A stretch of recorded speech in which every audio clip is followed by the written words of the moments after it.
عطا اور ابن ابی ملیکہ انہوں نے اس کا انکار کیا ہے۔ وَنَقَلَهُ عبد الرحمن ابن زید ابن اسلم عن فقہاء اہل المدینہ، اور عبد الرحمن ابن زید ابن اسلم نے مدینہ کے فقہاء سے بھی اس کو نقل کیا ہے۔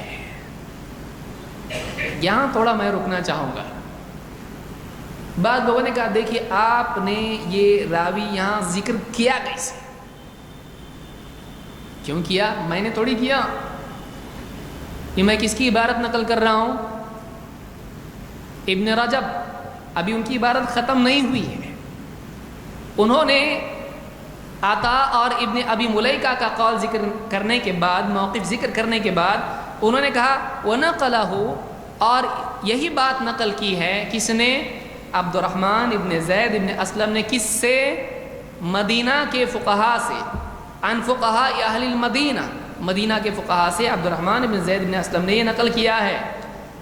اور اس کے بعد پھر اور آگے الگ بات شروع ہوئی، وَهُوَ قَوْلُ أَصْحَابِ مالک وغیرہ، اور یہی قول ہے امام مالک کے اصحاب کا، ساتھیوں کا، یا تلامذہ کا آپ کہہ سکتے ہیں، اور ان کے علاوہ لوگوں کا۔ تو اس میں آپ دیکھیے کیا ہو رہا ہے، بہت سارے لوگوں نے، کچھ لوگوں نے عبارت کو تھوڑا گڑبڑ کرنے کی کوشش کی ہے، کہا کہ دیکھیے یہ جو راوی ہے معتبر نہیں ہے۔ کون؟ عبد الرحمن ابن زید بن اسلم۔ تو آپ نے وسیلے کے درس میں تو اس کے اوپر تنقید کی ہے کہ اس کی وجہ سے وہ جو روایت ہے کہ آدم علیہ السلام نے وسیلہ لیا کس کا؟ نبی کا، تو یہی تو راوی وہاں بھی ہے۔ تو آپ نے اس راوی کو یہاں ذکر کیا ہے، اپنے لیے لگ رہا ہے تو ذکر کر رہے ہیں، اور وہاں آپ کو رد کرنا ہے تو اس پہ رد کر رہے ہیں، یہاں کیوں نہیں کر رہے ہیں؟ اس سے آپ نے نقل کیا، لہٰذا یہ پوری بات غلط ہے۔ ایسا نہیں ہے۔ دیکھیے آدمی کے پاس اگر علم نہیں ہو تو اس سے جہالت ہی کی باتیں نکلیں گی۔ بھائی آپ ایک آدمی کے پاس علم کی بات اگر نہیں ہے تو وہ آدمی جب بولے گا تو کیا بولے گا؟ علم بولے گا؟ وہ آدمی ایسی بات بولے گا جو علم سے ہٹی ہوئی ہے۔ جس کو اصول نہیں معلوم ہے وہ آدمی بہت غلطیاں کرتا ہے۔ یہاں پر یاد رکھیے، عبارت دیکھیے، عبارت میں یہ عبارت پوری کی پوری نقل کرنا ضروری ہے کہ نہیں ہے؟ ابن رجب کی پوری عبارت میں نقل کر رہا ہوں، اس سے پہلے بھی درس لے چکا ہوں، اس کے بارے میں بات ہو رہی ہے۔ یہ پوری عبارت ہے۔ ابن رجب کہتے ہیں کہ ان میں سے اکثر علماء حجاز نے اس کا انکار کیا ہے، جن میں عطا ہیں، ابن ابی ملیکہ ہے۔ یہ کہاں کے؟ مدینہ کے ہیں کہ مکہ کے ہیں؟ یہ مکہ کے دونوں، ابن ابی ملیکہ اور عطا دونوں کہاں کے ہیں؟ مکہ کے ہیں۔ اور اس کے آگے کی عبارت ابن رجب کہتے ہیں کہ عبد الرحمن ابن زید ابن اسلم نے مدینہ کے فقہاء سے بھی یہ بات نقل کی ہے، تو یہ عبارت الگ ہوئی۔ اب عبد الرحمن ابن زید ابن اسلم کا عمل یا ان کا قول کس کے بارے میں ہے؟ مدینہ کے فقہاء کے بارے میں۔ پھر عبارت ختم ہوئی، اب تیسرا ذکر ہو رہا ہے کیا؟ اور وَهُوَ قَوْلُ أَصْحَابِ مالک وغیرہ، اور یہی قول ہے امام مالک کے اصحاب کا اور ان کے علاوہ کا۔ تو تین لوگوں کا قول ابن رجب نے ذکر کیا ہے۔ نمبر ایک، مکہ کے دو تابعی، دو مدینہ کے فقہاء، تین امام مالک کے اصحاب اور ان کے علاوہ۔ مدینہ کے فقہاء ہی کے لیے صرف کس کا قول ہے؟ عبد الرحمن ابن زید ابن اسلم کا۔ تو اگر عبد الرحمن ابن زید ابن اسلم ضعیف ہے تو اس سے صرف کون سی بات ضعیف ہو جاتی ہے؟ مدینہ کے فقہاء کی۔ لیکن پہلے جو مکہ کے تابعین ہیں اور امام مالک کے اصحاب جو انکار کر رہے ہیں اس پہ اثر پڑے گا؟ اس سے نہیں، کیونکہ وہ بات عبد الرحمن ابن زید ابن اسلم نے نقل نہیں کی ہے۔ لیکن اب جس کو نہیں معلوم ہے وہ کیا کرے گا؟ یہاں غلطی، جلدی کا کام شیطان کا، جلدی مل گیا کچھ تو عبد الرحمن ابن زید ابن اسلم، دیکھو انہوں نے راوی ذکر کیا، ابھی تھوڑا اور بھی ٹھہرو ذرا۔ عبد الرحمن ابن زید ابن اسلم کے بارے میں ہماری یہ تنقید ہے وسیلے کے بعد۔ دیکھیے علم، اللہ رب العالمین ہم سب کو علم عطا فرمائے، گہرا علم ملنا بہت اللہ کی طرف سے توفیق ہوتی ہے۔ سطح علم 4-5 چیزیں وہاں سے پڑھ لی، انٹرنیٹ، گوگل بھائی سے پوچھ کے، شیخ گوگل، اور یہاں وہاں تھوڑا بہت سافٹ ویئر مل گیا، کر لیا۔ آدمی دیکھیے، آدمی کو فیصلہ کرنے کی قوت اس میں ہونا چاہیے، اور اس کو اصول معلوم ہونا چاہیے، اور الف اور با میں فرق ہونا چاہیے اس کو، کہ دونوں ایک ہی ہیں، دونوں میں فرق ہے نا۔ اب عبد الرحمن ابن زید ابن اسلم پہ جو ہماری تنقید ہے حاکم کی روایت کے سلسلے میں، وہ حدیث کے بارے میں ہے کہ یہ راوی حدیث میں ضعیف ہے، اور بلا شبہ راوی حدیث میں ضعیف ہے، اور علماء نے اس کے بارے میں تنقید ذکر کی ہے اور کہا کہ یہ راوی فی نفسہ صالح تھا لیکن حدیث میں ضعیف تھا، نیک تھا، ٹھیک تھا، لیکن حدیث میں کیا ہے؟ ضعیف، صحیح نہیں ہے، اس کی حدیث نہیں لی جائے گی۔ اس لیے کہ میں نے اس سے پہلے بھی ایک راوی کے بارے میں ذکر کیا، ایک آدمی سچا ہو سکتا ہے لیکن حدیث میں غلطیاں کرنے والا ہو سکتا ہے۔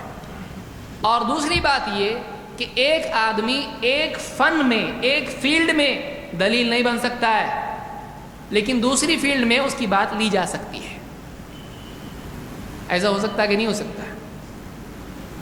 چاہے دنیوی معاملہ ہو، جیسے میں نے بتایا ایک آدمی ہے جس کی انگلش بہت اچھی ہے لیکن میتھس کچے ہیں، تو آپ اس کو لیٹر ڈرافٹنگ میں رکھیں گے لیکن اکاؤنٹنگ میں نہیں رکھیں گے۔ کیوں؟ وہ اگر اکاؤنٹنگ میں نہیں، اس کو باہر کرو، اس کو نکالو، اس کو کچھ کام کا نہیں، ایسا ہوگا نہیں۔ وہ ایک فیلڈ میں کچا ہوتا ہے لیکن دوسری فیلڈ میں اس کی بات لی جاتی ہے۔ جو آدمی یہ نہیں جانتا ہے اس کو علم کے میدان میں بات کرنے کا کوئی حق نہیں ہے۔ ایسے کئی راوی ہیں جن کا ہم مستقل کوئی درس اس کے اوپر بھی لے سکتے ہیں، جو ایک فیلڈ میں ایک دم غیر معتبر ہیں لیکن دوسری فیلڈ میں ان کی بات دیکھی جاتی ہے۔ عبد الرحمن ابن زید ابن اسلم کے بارے میں جو یہ بات کہی گئی ہے، عبد الرحمن ابن زید ابن اسلم کا قول تفسیر میں خود ان کے حنفی علماء نے قبول کیا ہے۔ بخاری کی تفسیر میں خود حنفی علماء نے عبد الرحمن ابن زید ابن اسلم کا قول غالباً عمدۃ القاری میں یا جو انور شاہ کشمیری نے فیض الباری لکھی ہے اس میں ذکر کیا ہے۔ عبد الرحمن ابن اسلم کا کہنا ہے کہ السائحون سے مراد ہجرت کرنے والے ہیں۔ کیوں لیے وہاں پہ آپ اس کو؟ آپ کے عالم ہیں نا، حنفی ہیں، آپ کا عالم ہی لے رہے ہیں ان سے۔ اگر یہ بالکل حدیث میں نہیں چلے گئے راوی، لیکن اس کے اقوال تفسیر میں اور دوسرے میدان میں لیے جاتے ہیں۔ واقدی کے بارے میں علماء کا اتفاق ہے کہ واقدی سے روایت لینا صحیح نہیں ہے۔ واقدی راوی ہے ایک، محمد ابن سعد کا استاد، محمد ابن سعد معتبر ہیں، واقدی معتبر نہیں۔ امام شافعی کہتے ہیں واقدی کی تمام روایات جھوٹ کا پلندہ ہے، امام شافعی کہہ رہے ہیں واقدی۔ آپ عمدۃ القاری یا اسی طرح سے آپ فیض الباری، حنفی حضرات کی کتاب ہے، بہت عزت اور احترام کے ساتھ بھرا ہوا ہے واقدی واقدی واقدی واقدی۔ بلکہ ایک مسئلے میں تو فیض الباری میں لکھا ہوا ہے، صحیح بخاری کے حوالے سے، جو صحیح بخاری میں باب ہے اندھے آدمی کا مؤذن ہونا، وہ باب ہے، آپ اس میں دیکھ سکتے ہیں۔ اس بارے میں واقدی کے بارے میں واقدی نے ایسا کہا اور یہ زیادہ صحیح ہے۔ ارے اب واقدی سے روایت کیسا لے رہے ہیں؟ کیونکہ ہسٹری میں واقدی کی بات بہت سارے علماء لیتے ہیں لیکن حدیث میں واقدی معتبر نہیں ہے۔ مقاتل ابن سلیمان تفسیر میں لی جاتی ہے بات لیکن حدیث میں بالکل نہیں ہے۔ ایک عام بات ہے جس کو جو آدمی واقعی دین کا علم رکھتا ہے اور مختلف فنون اور علوم کے بارے میں وہ فرق کرنے کی صلاحیت اس میں ہے، اس کو معلوم ہے ایسا ہے کہ ایک آدمی تفسیر کی فیلڈ میں مانا جائے گا، حدیث میں نہیں۔ کشاف معتزلی ہے، آج بھی حنفی حضرات کشاف تفسیر پڑھتے ہیں، کشاف معتزلی ہے۔ وہ کیوں پڑھتے ہیں بھائی؟ کہتے ہیں اس کی عربی کے اعتبار سے بہت مفید ہے۔ تو آپ حنفی ہیں، آپ تفسیر کشاف پڑھا رہے ہیں لیکن وہ کون ہے؟ معتزلی عقیدے میں خراب ہے۔ کیوں پڑھ رہے ہیں آپ؟ اس لیے کہ اس کی عربی زبان کی وجہ سے، بلاغت وغیرہ کے سارے قواعد وہ بتاتا ہے۔ کشاف معتزلی ہے، تفسیر کشاف لکھنے والا۔ تو یہ فرق یاد رکھنا چاہیے۔ ہم نے جو عبد الرحمن ابن زید ابن اسلم پر جو ہماری تنقید ہے وہ اب بھی قائم ہے۔ وہ کس میدان میں ہے؟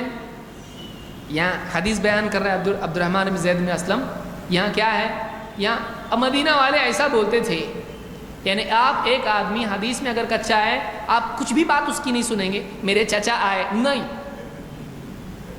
آج اتوار ہے، آج فلانا ہے، فلانا آ رہا ہے، کچھ بھی نہیں، ایک آدمی حدیث کے میدان میں معتبر نہیں ہے اس کا مطلب یہ نہیں ہے کہ وہ تاریخ کے میدان میں بھی معتبر نہیں ہے. ہو بھی سکتا, نہیں بھی ہو سکتا. ایک دم ہی جھوٹا ہے تو پھر کچھ بھی نہیں دیں گے آپ. سمجھ رہے ہیں آپ بات کو, فرق یاد رکھیں. یہاں عبد الرحمن ابن زید ابن اسلم کا قول جو ذکر کیا وہ میں نے نہیں کیا ہے. میں پوری, اب کوئی آدمی اس کو کٹ کرتا تو کیا بولتے, دیکھو آگے کا بیان نہیں کیا. تو میں پوری عبارت نقل کر رہا ہوں کہ اکثر علماء حجاز نے انکار کیا ہے. یہ کون کہہ رہا ہے؟ عبد الرحمن ابن زید ابن اسلم نہیں, ابن رجب. پھر ان میں نام ذکر کر رہے ہیں کس کا؟ عطا کا اور ابن ابی ملیکہ کا. کون؟ عبد الرحمن نہیں, ابن رجب. عبد الرحمن جو ذکر جس سے جو مل رہا ہے وہ صرف فقہائے اہل مدینہ کا ہے. آپ اس کو چھوڑ بھی دیتے ہیں تو یہ دو تابعین کا کیا کریں گے آپ؟ اس پہ اثر پڑتا ہے نہیں. اور پھر امام مالک کے اصحاب ان کا بھی تو انکار ہے, وہ عبد الرحمن ابن زید ابن اسلم سے نہیں آیا ہے. تو اگر مان لیجئے یہ نہیں بھی لینا چاہیے تو اس کا اثر کہاں پڑے گا؟ ٹھیک ہے بھائی, مدینہ کے فقہاء اس کا ثابت نہیں ہے کہ وہ انکار کرتے ہیں, مکہ کے تو انکار کرتے ہیں کہ نہیں کرتے ہیں. اور بعض لوگوں نے اور کہتے ہیں کہ وقالوا ذلك كله بدعہ. ان سب کا کہنا کیا ہے؟ یہ سب کا سب کیا ہے؟ بدعت ہے. مطلب یہ کہ تابعین میں سے عطا اور ابن ابی ملیکہ اور اس کے علاوہ کئی لوگ تھے جو اس کو کیا کہتے تھے؟ بدعت کہتے تھے. تو ہم اس میں منفرد ہیں. تو بعض لوگوں نے کوشش کیا کی, عبد الرحمن ابن زید ابن اسلم کی وجہ سے پوری بات کو غیر معتبر ثابت کرنے کی کوشش کی. کم سے کم کچھ نہیں آتا تو عربی تو آنا چاہیے کہ عبارت آدمی سمجھے کہ لکھنے والا کیا لکھ رہا ہے. اتنی جلدی آپ کو کیا ہے؟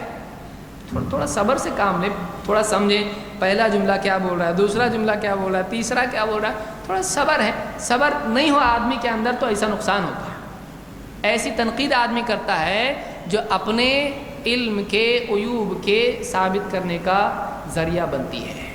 ٹھیک, آگے آئیے. کچھ لوگوں نے یہاں پر فاقہی کی عبارت نقل کی ہے.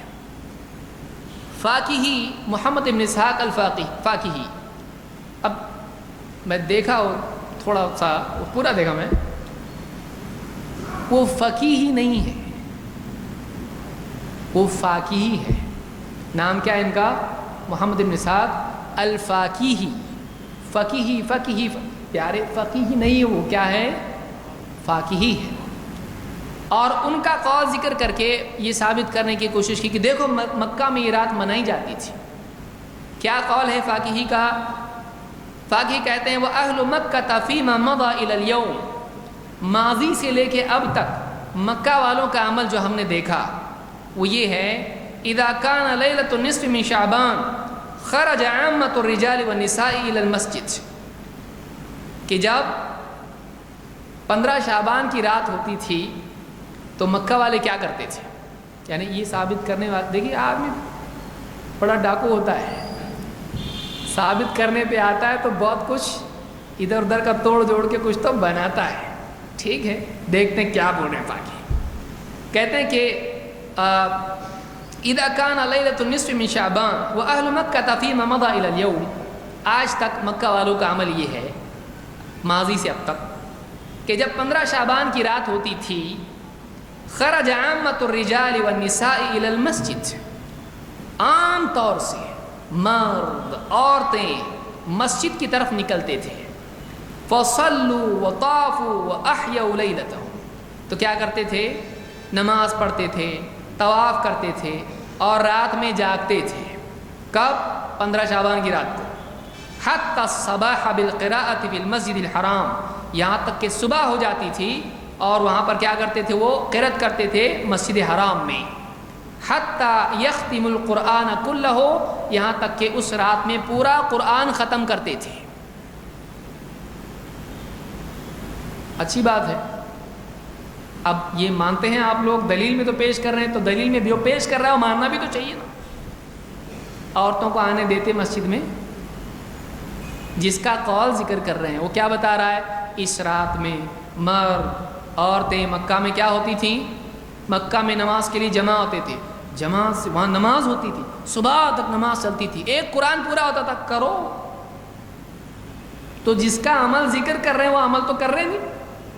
تو مکہ میں عمل، پھر حضرت عمر نے عورتوں کا آنا بند کیا مسجد میں. ارے یہ کہاں سے آیا؟ پھر حضرت عمر نے مسجد میں عورتوں کا آنا بند کیا. جب آپ بول رہے تھے عورتیں آ رہی کہاں سے؟ تو مرد اور عورتیں سب جمع ہو کے نماز پڑھ رہے ہیں مسجد حرام میں، آپ کیوں نہیں کرتے؟ بولے وہ ٹھیک ہے عورتیں مسجد میں آئیں گی فتنہ ہوگا، یہ کیا ہے؟ تو جس کی دلیل آپ دے رہے ہیں اس پہ عمل بھی تو کرو، کہ خالی رات کے بارے میں دلیل لیں گے اور پوری رات کی بات کے بارے میں نہیں. ان کے جیسا عمل کرو. دوسری بات یہ کہ فاقہی کب کے ہیں؟ فاقہی ان کی وفات 272 میں ہوئی ہے، اور جنہوں نے اس عمل کو رد کیا ہے مکہ والوں نے، ان کی وفات 114 اور 117 میں ہوئی ہے. یہ بعد والوں نے عمل کیا ہے، وہ دلیل بنا رہے اور پہلے والوں کو چھوڑ دیے. سمجھ میں آ رہی بات؟ کہ جنہوں نے اس عمل پر انکار کیا ہے وہ کب کے ہیں؟ وہ تو 114 اور 17 میں دونوں کی وفات ہو گئی تابعین کی. 114 سے کتنا ہوا؟ 214. 214 سے کتنا؟ 272. 150 سال کے بعد. اور پھر انہوں نے جنہوں نے انکار کیا ان کا کیا کریں گے آپ؟ یہ تو مل گیا آپ کو. یہ کون لوگ تھے نہیں معلوم. یہ ماننے والے ہو سکتے جنہوں نے انہی سے لیا، کیونکہ ابن رجب کیا کہہ رہے ہیں، وہاں سے جب عمل پھیلا تو بہت سارے علاقوں میں پھیلا اور لوگوں نے وہ عمل کرنا شروع کیا. بہت ممکن ہے انہوں نے بھی وہیں سے لیا ہو، کیونکہ اس وقت میں ان سے پہلے جب وہ عمل لوگوں تک پہنچا، تابعین تک پہنچا، تابعین میں سے ابن ابی ملیکہ اور اسی طرح سے عطا ابن ابی رباح نے اس کا انکار کیا ہے. تو ان لوگوں کے عمل سے پہلے تابعین اس عمل کا انکار کر چکے ہیں. آپ وہ کیوں نہیں لے رہے مکہ والوں کا، اور یہ کیوں لے رہے؟ آپ پبلک کا عمل لے رہے، لیکن تابعین اور اتنے بڑے علماء عطا ابن ابی رباح اور ابن ابی ملیکہ ان کا عمل کیوں نہیں لے رہے، جو کہ قاضی تھے مکہ کے؟ نہیں نا.